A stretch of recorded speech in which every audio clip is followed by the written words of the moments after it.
Today we're talking about something that can make or break your business, brand identity. Not just logos and colors, but the DNA of how people see your company. In this video, I'm going to break down 12 game-changing brand techniques that the most successful companies use. And trust me, by the end of this, you'll never look at branding the same way again. By the way, I'm Hamza, and I've helped transform dozens of companies through strategic branding. I've seen startups go from unknown to industry leaders, and I've watched established companies completely reinvent themselves. I've been in the trenches, testing what works and what doesn't. And today, I'm sharing everything I've learned. But before we dive in, something fascinating is happening in the branding world. Traditional marketing is dying. Companies spent $340 billion on traditional advertising last year, but here's the wild part. 91% of young consumers trust online reviews more than any advertisement. The game has completely changed. Take Discord, for example. They built a $15 billion company with almost zero traditional marketing. But they understood something crucial. Branding isn't about what you say, it's about what people experience. Therefore, they focused on community building. But then something unexpected happened. Their users became their biggest marketing force. So what makes a brand truly connect? Let's break down 12 techniques that actually work. But here's the thing. You can't just pick and choose. These work together, like a recipe. Miss one ingredient, and the whole thing falls flat. Tip number 1 is what I call the clear promise. Here's why this matters. 86% of consumers say brand transparency is more important than ever before. But most companies get this completely wrong. They try to promise everything to everyone. That's like trying to be best friends with every single person you meet. It just doesn't work. Let me show you what I mean. Look at Tesla versus traditional auto companies.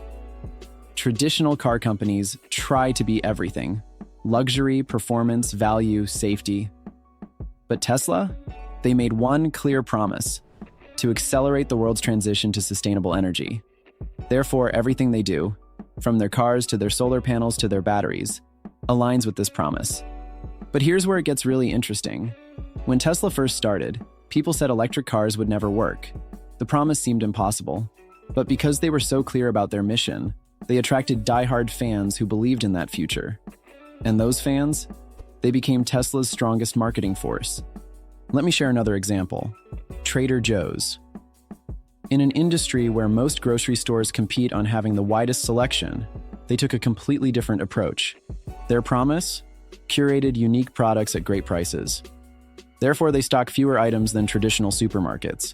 But each product has a story, and their customers love them for it. But here's the mistake I see brands make all the time. They try to add more promises when things get tough. Don't fall into this trap. Remember MoviePass? They started with a clear promise: unlimited movies for a low monthly price. But when that wasn't profitable, they kept changing their promise. Therefore, they lost trust, and ultimately, their business failed. Here's how you can nail your clear promise. First, grab a piece of paper and write down everything your company does. Everything. Then, start crossing things out until you get to the one core thing that truly matters. This is harder than it sounds. I've seen companies spend months on this exercise. Next, test that promise with your best customers. But don't just ask if they like it. Ask them if they'd miss your brand if it disappeared tomorrow. That's the real test. Finally, look at every single thing your company does and ask, does this support our core promise? If it doesn't, be ruthless about cutting it out. Tip number 2 is what I call the purpose play. But this isn't just some fluffy mission statement. It's about having a real reason to exist beyond making money. Here's what's crazy. 77% of consumers now buy based on values, but less than 30% of brands can clearly articulate why they exist. Look at Lego. Everyone thinks they're in the toy business, right? But their purpose is actually to inspire and develop the builders of tomorrow. Therefore, when digital games threatened their business, they didn't just make plastic bricks. They expanded into movies, theme parks, and digital experiences. But everything still served that core purpose of developing future builders. But here's where it gets interesting. Most companies try to find their purpose through brainstorming sessions. That's backward. Your purpose is usually hiding in your origin story. Take Warby Parker. They started because one of the founders lost his glasses during a backpacking trip and couldn't afford new ones. Therefore, their purpose became making eyewear accessible to everyone. Here's my 3-step process for finding your true purpose. First, look at your origin story. What problem really made you start this business? Not what you thought would make money, but what actually bothered you enough to take action. Second, talk to your most passionate employees, not your executives, the people on the front lines. Ask them why they chose to work for you instead of your competitors.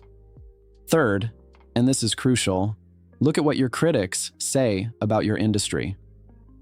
Often, your purpose is hiding in the solution to their complaints. Tip number 3 is audience mastery. Now here's a truth bomb. If you're trying to appeal to everyone, you'll end up connecting with no one. But when you really understand your specific audience, magic happens. Look at how Rihanna's Fenty Beauty disrupted the beauty industry. While other brands were making makeup for a generic everyone, Fenty launched with 40 foundation shades. Therefore, they connected deeply with underserved audiences. But they didn't stop there. They listened to their community and expanded to 50 shades based on customer feedback. Here's another example. Peloton. They could have targeted all fitness enthusiasts, but instead, they focused specifically on busy professionals who value efficiency and community. Therefore, everything from their product design to their marketing speaks directly to this audience's needs and aspirations. But here's the mistake I see brands make. They confuse demographics with psychographics. Knowing your audience's age and income is just the beginning. You need to understand their fears, dreams, and daily struggles. Let me show you how to do this right. First, create what I call a day in the life document. Pick your ideal customer and write down everything they do from the moment they wake up until they go to bed. Where are their pain points? Where are their moments of joy? Next, go where your audience hangs out online. Don't just post. Listen. What language do they use? What jokes do they make? What frustrates them? Finally, and this is crucial, find the intersection between what they need and what only you can provide. That's your sweet spot. Tip number 4 is what I call the North Star. Your mission and vision statements. But forget those boring corporate statements you see framed in office lobbies. I'm talking about something that actually guides decisions and inspires action. Check this out. Netflix's original mission wasn't about streaming at all. It was to connect people with movies they'll love. Therefore, when they saw DVDs dying, they didn't cling to their rental business. They followed their mission into streaming. But here's where it gets wild. They kept following that same North Star into content creation. Because ultimately, connecting people with content they'll love sometimes means creating that content yourself. Here's another example. Microsoft. Their mission is to empower every person and organization on the planet to achieve more. Therefore, when they saw the cloud computing revolution coming, they completely transformed their business model. But they didn't lose their way because they had this clear North Star guiding them. Let me give you a 3-step process to create a meaningful North Star. First, ask yourself, if we solved our customer's problem completely, what would the world look like? Second, write it down in simple language. If a 10-year-old can't understand it, it's too complicated. Third, test it against your decisions. Would this mission statement have led you to make the same choices? Tip number 5 is value DNA. Think of your brand values like your personality. If you fake it, people can tell. But here's what's crazy. 63% of consumers choose brands based on values alone. That's huge. Look at how REI handles Black Friday. Instead of maximizing sales, they close their stores. Therefore, they prove their value of prioritizing outdoor life over profits. But here's the brilliant part. This authentic move actually drives more loyalty and sales throughout the year. Or take Calm, the meditation app. When athletes like Naomi Osaka and Simone Biles withdrew from competitions to protect their mental health, Calm didn't just post supportive messages. They took action, donating $500,000 to mental health organizations. Therefore, they proved their values weren't just marketing. they were real commitments. But here's where most brands mess up. They pick values that sound good instead of values they actually live. Don't fall into this trap. Here's how to define authentic values. Look at your hardest business decisions from the past year. What principles actually guided those choices? Ask your longest-serving employees what values they think the company demonstrates daily. Test your values against your budget. Where you spend money shows what you really value. All right, those are the first 5 game-changing techniques from our list of 12. But here's what makes this really exciting. These strategies are just the beginning. When combined together, they create a brand that people genuinely connect with, talk about, and keep coming back to. If these first 5 techniques resonated with you, hit like and comment below.